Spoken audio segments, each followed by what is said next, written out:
Hello friends, welcome to my YouTube channel target with Moosi. तो जैसे कि आपकी पैट की परीक्षा प्रस्तावित है और ये परीक्षा आपकी 100 मार्क्स की परीक्षा होगी, जिसमें आपका 25 मार्क्स का जीके जीएस का पोर्शन आएगा।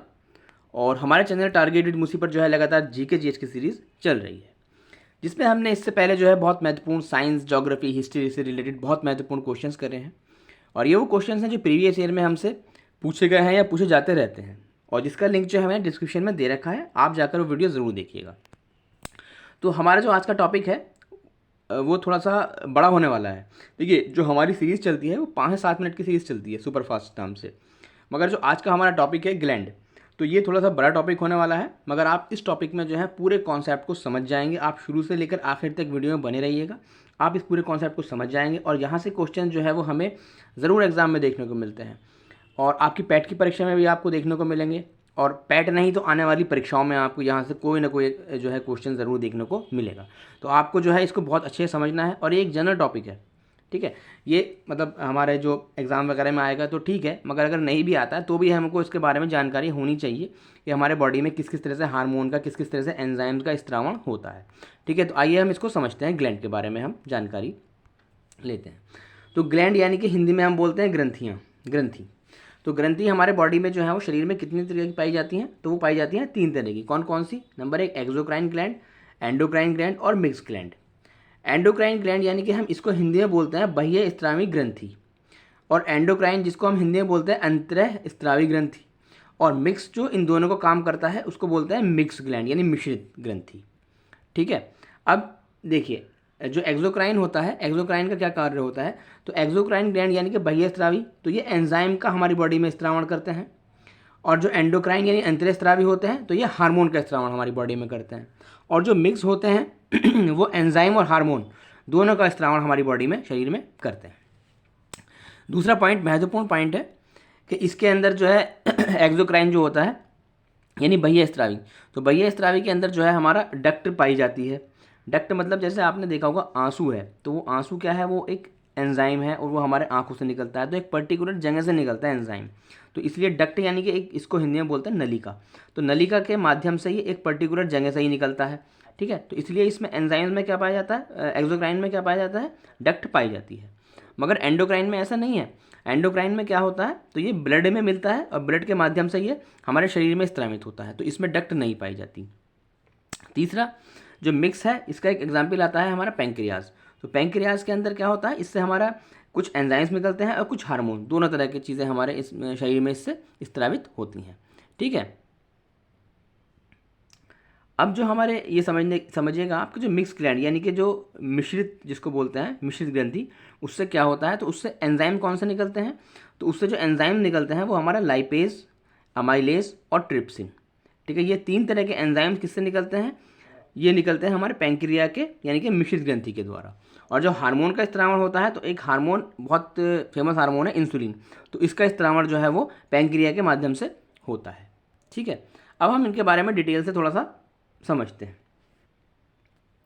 देखिए, एक्सोक्राइन ग्लैंड, एक्सोक्राइन ग्लैंड क्या होता है? तो इसमें यानी कि एक्सोक्राइन यानी बाह्य स्त्रावी, ठीक है। इसमें क्या होता है? हमारा एंजाइम का स्त्रावण होता है, ये हमने अभी ऊपर पढ़ा है। तो ये कहाँ कहाँ से क्या क्या हमारे इसको स्त्रावण करता है, हम ये जानते हैं। पहला आता है सरयूमन ग्लैंड। सरयूमन ग्लैंड ये जो हमारा ईयर यानी कि कान के ऊपर हमारा पाया जाता है।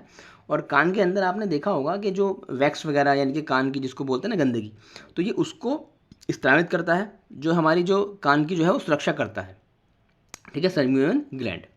दूसरा आता है हमारा लैक्रेमाई ग्लैंड। लैक्रेमाई ग्लैंड जो होता है ये हमारी आँख की संरचना है जैसे, तो ये आँख के ऊपर यहाँ पर इस तरह से लैक्रेमल ग्लैंड पाया जाता है, और यहीं पर जो है आंसू वगैरह जो है वो स्टोर हो जाता है। और एक इम्पॉर्टेंट क्वेश्चन यहाँ से बनता है कि आंसू में जो है वो क्या पाया जाता है? तो आंसू में जो है वो एंजाइम पाया जाता है, और कौन सा एंजाइम पाया जाता है? तो आंसू में जो है वो लाइसोजाइम एंजाइम पाया जाता है। लाइसोजाइम एंजाइम आंसू में पाया जाता है, ठीक है। तीसरे नंबर पे आता है हमारा स्वेट ग्लैंड, पसीना। तो जो हमारा पसीना निकलता है शरीर से, वो एक्सोक्राइन ग्लैंड के द्वारा ही स्त्रावित होता है। सेबेकस ग्लैंड, सेबेकस ग्लैंड की अगर हम बात करें तो आपने देखा होगा किसी किसी की स्किन जो है वो नाक के ऊपर तैलीय संरचना हो जाती है, बन जाती है।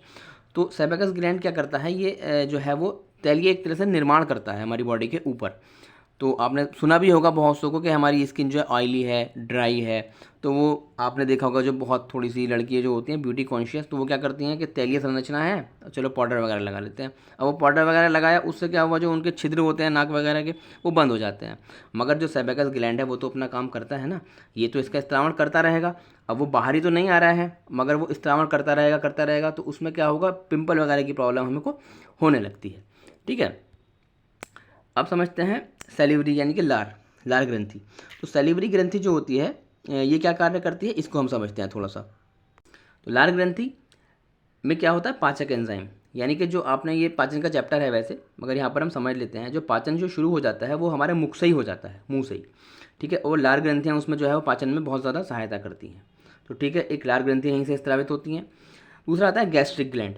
तो गैस्ट्रिक ग्लैंड यानी कि जठर ग्रंथि, तो यहाँ से क्या क्या होता है, तो यहाँ से रेनिन और पेप्सिन नाम के एंजाइम स्त्रावित होते हैं। और रेनिन के बारे में आपने पढ़ा होगा कि रेनिन जो है वो दूध को पाचन का काम करता है, और पेप्सिन जो है वो हमारे HCl वगैरह को अमीनो एसिड उसमें यूरिया में बदलता है। ठीक है, ये भी हमारे पाचन का काम करता है पेप्सिन। ठीक, इसके बाद आता है म्यूकस ग्लैंड। म्यूकस ग्लैंड जो होता है वो एक चिपचिपा पदार्थ होता है, और ये हमने इससे पहले जो हमारी रिप्रोडक्टिव सिस्टम की क्लास थी, सीरीज थी, हमने उसमें इसको जाना था म्यूकस ग्लैंड में। ये बेसिकली काउपर ग्लैंड वगैरह, जैसे कि सेक्स या इंटरकोर्स के दौरान जो चिपचिपा पदार्थ निकलता है, हम उसको क्या करते हैं, तो म्यूकस ग्लैंड जो है वो उसको चिपचिपा बनाता है। ठीक है, ये वहाँ पर हमने पढ़ा है, और आप वहाँ पर जाके वीडियो का लिंक डिस्क्रिप्शन में है, आप देख सकते हैं।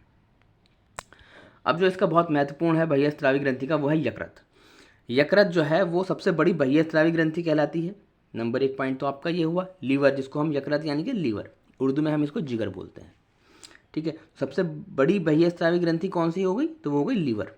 ठीक है, अब इसके बारे में हम महत्वपूर्ण तथ्य जानते हैं कि ये क्षतिग्रस्त होने पर खुद को ठीक कर लेती है। ठीक है, क्यों कर लेती है, क्योंकि इसमें कोशिका का विभाजन पाया जाता है। अब कोशिका विभाजन आप समझिएगा, जैसे कि ये तो कर लेती है। सबसे कम कोशिका विभाजन कहाँ पाया जाता है, तो सबसे कम कोशिका विभाजन की अगर हम बात करें तो वो पाया जाता है हमारे ब्रेन में। इसलिए तो बोलते हैं कि हेलमेट वगैरह लगाइए, सिर की सुरक्षा करिए। क्यों करिए, क्योंकि वहाँ पर कोशिका विभाजन नहीं है। इन केस अगर आपके सिर में कोई चोट लग गई या कुछ भी हो गया, तो वहाँ पर कोशिका विभाजन नहीं है, वो एकदम से अपने आप को रिफॉर्म ब्रेन नहीं कर पाएगा। ठीक है, तो इसलिए, मगर जो लीवर के मामले में जो है वो अपोजिट है। लीवर जो है वो अपना कोशिका विभाजन खुद कर लेता है, ये अपने आप को खुद सही कर लेता है, सुधार लेता है अगर कोई इसमें दिक्कत होती है।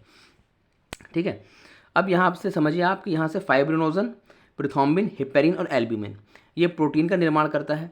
ठीक है, अब फाइब्रिनोजन, प्रोथ्रोम्बिन और हिपेरिन क्या काम होता है इनका, तो फाइब्रिनोजन और प्रोथ्रोम्बिन का काम ये होता है कि ये रुधिर को जो है वो जमने से रोकता है। अब जमने से जो है वो कैसे रोकता है, उल्टा बोल गया हूँ मैं। फाइब्रिनोजन और प्रोथ्रोम्बिन क्या करता है, ये जमाता है। जमाता कैसे है कि जैसे हमारे चोट वगैरह लग गई तो जो रक्त का थक्का जमता है, तो जो रक्त का थक्का जमता है वो फाइब्रिनोजन और प्रोथ्रोम्बिन की वजह से जमता है। और हिपेरिन क्या करता है, ये ब्लड को जमने से रोकता है।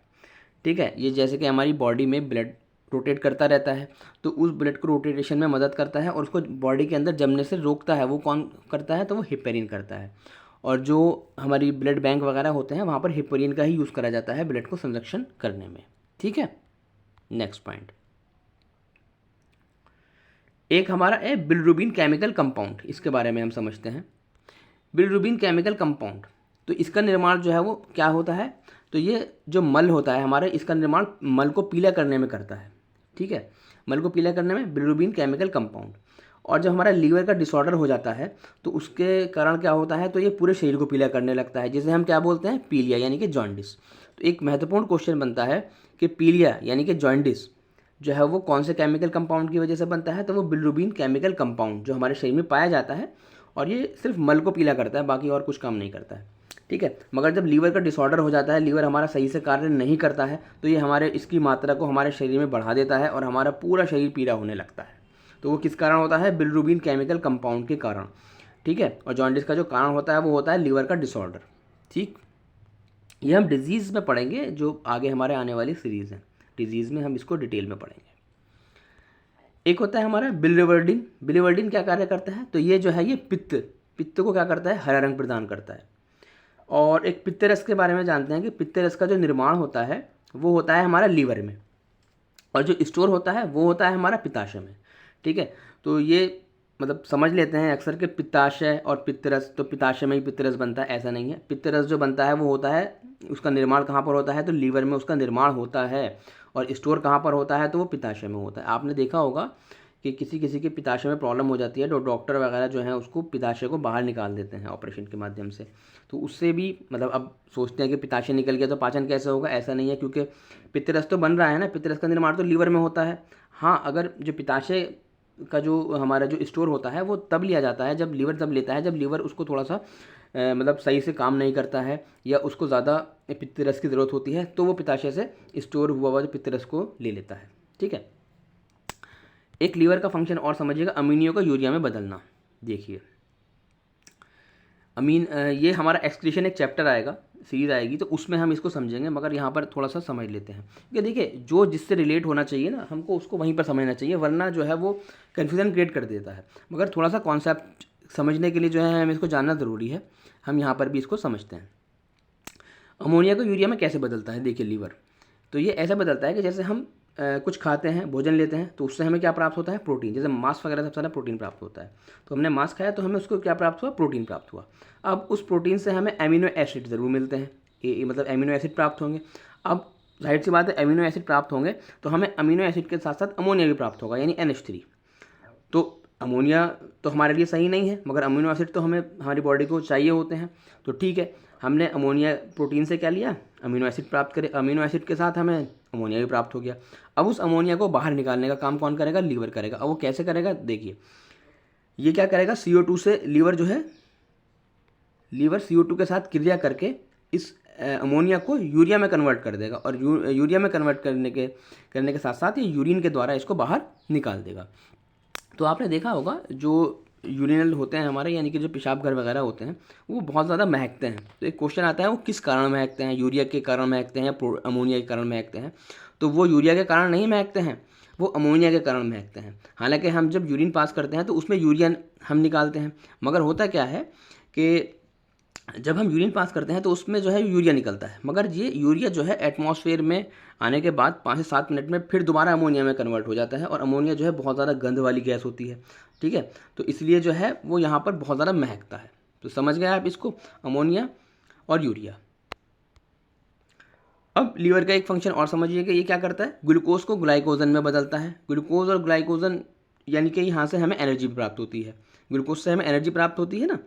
हमने इससे पहले एक चैप्टर में पढ़ा है, लंग्स वाले चैप्टर में पढ़ा है हमें किस तरह से ऑक्सीजन हीमोग्लोबिन से जो है वो एनर्जी प्राप्त होती है। तो उस चैप्टर को आप जाकर देखिएगा।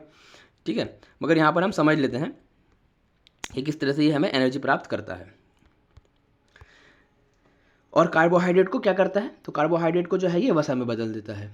ठीक है, कार्बोहाइड्रेट को वसा में बदलेगा, और ज़्यादा वसा अगर हो गई है बॉडी में हमारी तो वसा को किस में बदलेगा, कोलेस्ट्रॉल में। कोलेस्ट्रॉल को यानी कि HDL और LDL में बदलेगा। तो ये डिजीज़ का चैप्टर है, हम वहाँ जाकर इसको डिटेल में पढ़ लेंगे। बाकी आप फिलहाल इतना समझिएगा। तो ये कौन काम करता है, ये भी लीवर काम करता है। एक इम्पॉर्टेंट पॉइंट है कि भ्रूण अवस्था में RBC का निर्माण जो है वो लीवर के मेसोडर्म में होता है। ठीक है, अब जैसे कि व्यक्तियों में कहाँ पर होता है, तो व्यक्तियों में जो होता है वो अस्थि मज्जा में होता है। अस्थि मज्जा यानी कि इंग्लिश में क्या बोलते हैं हम इसको, बोन मैरो। ठीक है, तो RBC का निर्माण कहाँ पर हो रहा है, हमारा बोन मैरो में हो रहा है। ठीक है, यहाँ पर RBC का निर्माण हो रहा है बोन मैरो में। मगर बच्चे के में क्या होता है, बच्चे में भ्रूण अवस्था में जो जब शिशु जो है माँ के गर्भ में होता है तो उसमें क्या होता है, RBC का निर्माण कहाँ से होता है, तो लीवर के मेसोडर्म में होता है। क्योंकि बच्चे में जाहिर सी बात है कि जो हड्डियां हैं वो इतनी नहीं पाई जाती हैं और इतनी अच्छी मजबूत नहीं पाई जाती हैं। तो उसका निर्माण यानी कि RBC का निर्माण कहाँ पर हो रहा है, तो लीवर के मेसोडर्म में, भ्रूण अवस्था में। ठीक है, अब हम बात करते हैं एंडोक्राइन ग्लैंड की। ठीक है, एंडोक्राइन ग्लैंड यानी कि अंतःस्रावी ग्रंथि। ठीक है, तो हमने जैसे एक्सोक्राइन में पढ़ा था तो वहाँ पर क्या हो रहा था, वहाँ पर एंजाइम का स्त्रावण हो रहा था, वहाँ पर डक्ट पाया जा रहा था। और यहाँ पर क्या है, यहाँ पर हमारे हार्मोन का स्त्रावण करता है और ब्लड के माध्यम से करता है। ठीक है, और इसमें डक्ट जो है वो बिल्कुल भी नहीं पाई जाती। ठीक है, ये बॉडी में ब्लड में मिलने के बाद डायरेक्ट जो है वो अंतःस्रावी काम करता है। हार्मोन जो है ब्लड में डायरेक्ट काम करते हैं। तो इसमें पहला जो आता है, पहला आपका आता है तो अंतःस्रावी ग्रंथि के अंदर हाइपोथैलेमस। हाइपोथैलेमस जो है ये नर्वस हार्मोन को स्रावित करता है। ठीक है, और अब हम क्या बोलते हैं इसको, super master gland. Super master gland क्यों बोलते हैं, क्योंकि यह जो है सभी अंतःस्रावी ग्रंथियों को कंट्रोल करता है। ठीक है, तो और जो मास्टर ग्लैंड बोलते हैं पिट्यूटरी ग्लैंड को, और सुपर मास्टर ग्लैंड बोलते हैं हाइपोथैलेमस को। ठीक है, तो ये दोनों कंफ्यूज होने की ज़रूरत नहीं है, हाइपोथैलेमस सुपर मास्टर और पिट्यूटरी ग्लैंड मास्टर ग्लैंड। ठीक है, और यहाँ से जो है वो 9 तरह के हार्मोन का निर्माण होता है, जिसमें कि 4-5 हमारे इंपॉर्टेंट हार्मोन्स हैं, जिसको हम इसी सीरीज़ में आगे पढ़ेंगे अभी।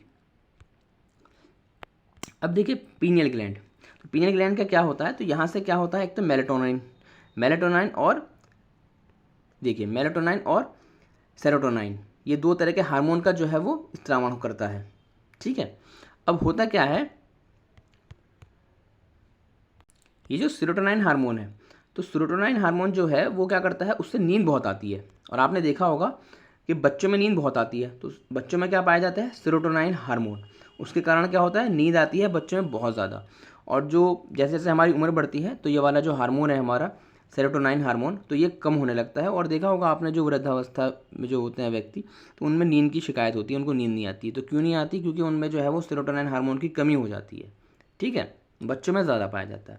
दूसरा हम इसको क्या बोलते हैं, बायोलॉजिकल क्लॉक का भी कार्य करता है पीनियल ग्लैंड। बायोलॉजिकल क्लॉक का मतलब कि जैसे कि आप 8 बजे खाना खाते हैं, तो आपको 8 बजे भूख लगने लगेगी। ठीक है, और दूसरा आपको 9-10 बजे नींद आ जाती है, तो आपको 10 बजे जो है वो नींद आने लगेगी। तो इस तरह से क्या करता है, ये बायोलॉजिकल क्लॉक का भी कार्य करता है। और जो महिलाएं जो होती हैं, जो उनके पीरियड्स होते हैं, तो जैसे कि किसी किसी का टाइम 28 दिन का होता है, किसी का 32 दिन का होता है, तो ये उनको समय पर लेकर आता है। ठीक है, तो उनके समय को निर्धारण करता है, किसी को 28 दिन, किसी को 32 दिन, तो वो कौन करता है, वो पीनियल ग्लैंड करता है। ठीक है, अब सबसे महत्वपूर्ण है हमारा थायराइड। थायराइड क्या होता है, तो इसमें सबसे बड़ी अंतःस्रावी ग्रंथि कौन सी है, तो वो है हमारी थायराइड अंतःस्रावी ग्रंथि। और बाह्यस्रावी कौन सी पढ़ी थी हमने, तो वो पढ़ी थी सबसे बड़ी बाह्यस्रावी ग्रंथि लीवर है। और अंतःस्रावी की अगर बात करें तो वो है थायराइड। ठीक है, अब थायराइड में क्या होता है, इसमें थायरॉक्सिन हार्मोन पाया जाता है। थायरॉक्सिन हार्मोन क्या करता है, तो ये हमारे बीपी को कंट्रोल करता है। और थायरॉक्सिन का निर्माण क्या होता है, आयोडीन, और इसका निर्माण जो होता है वो आयोडीन और टायरोसाइन से होता है। ठीक है, आपने देखा होगा जो बीपी वगैरह जिसका डाउन होता है, तो बोलते हैं नमक खाइए, तो इसीलिए बोलते हैं क्योंकि थायरॉक्सिन हार्मोन का जो बीपी कंट्रोल कौन करता है, थायरॉक्सिन हार्मोन। और थायरॉक्सिन का निर्माण किससे होता है, वो नमक यानी आयोडीन। आयोडीन किस में, नमक में पाया जाता है। ठीक है, और आयोडीन की कमी से क्या हो जाता है, तो आयोडीन की कमी से गोइट्रस यानी कि जिसको हम हिंदी में बोलते हैं घेंगा, तो घेंगा रोग आयोडीन की कमी से हो जाता है। बच्चों में क्या हो जाता है, तो बच्चों में क्रिटिनिज्म हो जाता है। और ये मैक्सोडीमा, ये थायराइड की कमी से होता है मैक्सोडीमा जो है ज़्यादातर वो स्त्रियों में पाया जाता है, मोटापे की शिकायत जिसको बोलते हैं मैक्सोडीमा। अब एक हमारा चैप्टर है जिसको बोलते हैं मेटाबॉलिज्म। ठीक है, तो खैर उसमें हम पढ़ेंगे, ये मेटाबॉलिज्म में जो हमारा न्यूट्रिशन वैल्यू आएगी, तो उसमें हम पढ़ेंगे कि मेटाबॉलिज्म किस तरह से काम करता है। तो मेटाबॉलिज्म जो है वो हमारा एनाबॉलिज्म और कैटाबॉलिज्म, मगर अब यहाँ पर हमें इतना जानने की ज़रूरत नहीं है। यहाँ पर हम इतना जानते हैं कि मैक्सोडीमा यानी मोटापा क्या करता है, तो मेटाबॉलिज्म को स्लो और फास्ट कर देता है। मेटाबॉलिज्म जब हमारा अगर स्लो हो जाएगा तो मोटापा बढ़ेगा, और अगर फास्ट हो जाएगा तो हम दुबले होने लगेंगे। ठीक है, यहीं पर ये इतना जानिए, बाकी जो हम नेक्स्ट चैप्टर में हम इसको डिटेल में समझेंगे। ठीक है, मेटाबॉलिज्म वाले चैप्टर में। फिर आता है एड्रिनल ग्लैंड। एड्रिनल ग्लैंड जो है इसको हम क्या बोलते हैं, यहाँ से एक याद करना आसान है, एड्रिनल हार्मोन। ठीक है, तो यहाँ एड्रिनल ग्लैंड से क्या निकलता है, एड्रिनल हार्मोन का स्त्रावण होता है। इसको हम क्या बोलते हैं, तो इसको हम बोलते हैं इमरजेंसी हार्मोन, और ये फाइट एंड फ्लाइट हार्मोन भी कहते हैं इसको। और ये क्या करता है, ये बीपी को तेज़ कर देता है, एड्रिनल हार्मोन। ठीक है, फिर नेक्स्ट आता है हमारा गोनैड ग्लैंड। गोनैड ग्लैंड के बारे में हमने जो है रिप्रोडक्टिव सिस्टम में पढ़ा है, आप जाकर वो वीडियो देख लीजिएगा। यहाँ पर हम इतना समझते हैं कि ये मेल में क्या करता है, तो मेल में जो है वो टेस्टोस्टेरोन को मात्रा को बढ़ा देता है, और फीमेल में क्या करता है, तो फीमेल में एस्ट्रोजन हार्मोन का स्त्रावण करता है। और एस्ट्रोजन जो होता है वो प्रेगनेंसी में बच्चे की सुरक्षा प्रदान करता है, एस्ट्रोजन हार्मोन। ठीक है, अब हम पढ़ते हैं पिट्यूटरी ग्लैंड यानी कि पीयूष ग्रंथि, तो इसको क्या बोलते हैं, मास्टर ग्लैंड। ठीक है, और अभी हमने इससे पहले पढ़ा था हाइपोथैलेमस, उसको क्या बोलते हैं, सुपर मास्टर ग्लैंड।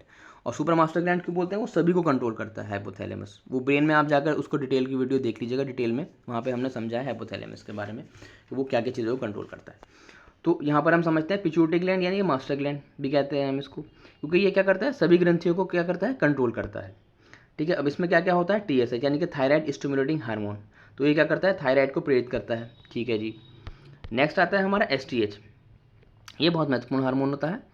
और STH के बारे में ये कहा जाता है कि इसको क्या बोलते हैं, कोई वृद्धि या विकास का हार्मोन किसको बोला जाता है, तो हम उस STH यानी कि सोमैटोट्रोपिक हार्मोन को बोलते हैं, STH हार्मोन। और ये क्या करता है, तो ये वृद्धि और विकास को करता है हमारे। तो वृद्धि और विकास वाला हार्मोन क्या हो गया, तो वो हो गया एसटीएच। ठीक है। दूसरा आता है हमारा ऑक्सीटोसिन। ऑक्सीटोसिन को हम क्या बोलते हैं, तो हम उसको बोलते हैं लव हार्मोन। क्यों बोलते हैं, क्योंकि ये जो होता है वो मिल्क इजैकुलेशन का कार्य करता है। महिलाओं में मिल्क को जो इजैकुलेशन का कार्य करता है वो ऑक्सीटोसिन करता है। और आपने देखा होगा कि गाय वगैरह भैंस वगैरह जब दूध नहीं देती हैं तो उसमें इंजेक्शन लगाया जाता है। तो एग्जाम में अक्सर पूछ लेता है वो इंजेक्शन किसका होता है, तो वो ऑक्सीटोसिन का होता है।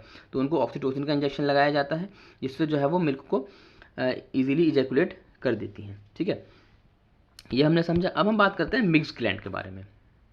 ठीक है, आइए हम बात करते हैं मिक्स ग्लैंड के बारे में। तो अब समझते हैं मिक्स ग्लैंड के बारे में।